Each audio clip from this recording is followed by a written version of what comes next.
Okay, so ganito po yung paggawa ng glass waste crusher pulverizer machine. Ang una nating i-assemble ay yung frame assembly, which is ganito po yung finished product. So first is magkakat tayo ng 4 na pirasong 2x2 GI square tube. Ito po yung vertical frame. And then next is magkakat tayo ng 4 na pirasong 2x2 GI square tube. Ito yung para sa upper horizontal frame. Ito siya. And then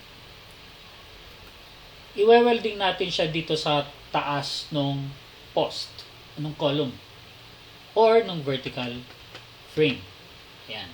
And then, next, magkakat ulit tayo ng 4 na pirasong square tube. And then, i-welding natin siya sa lower part nung vertical frame. Ayan. By the way, itong dalawang vertical post, mas mahaba to kasi ito yung naka-rest sa ground.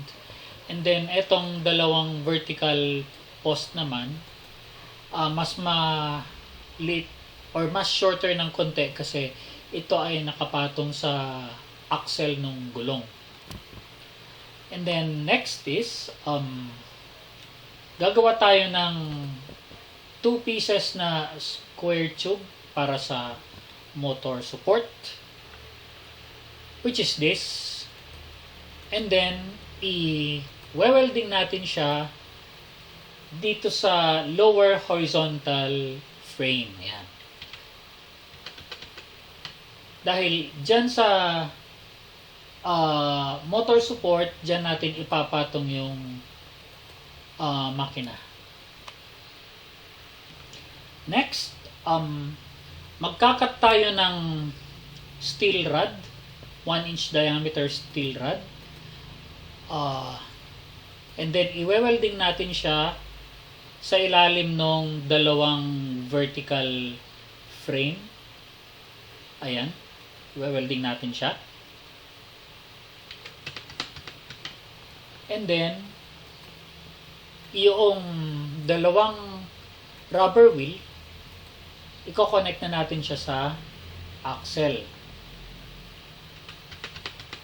And then, finally, mag-fabricate tayo ng dalawang handle from 1-inch steel rod.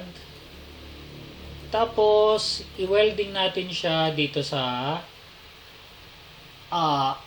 upper horizontal frame like this. So that is the final product of the frame assembly.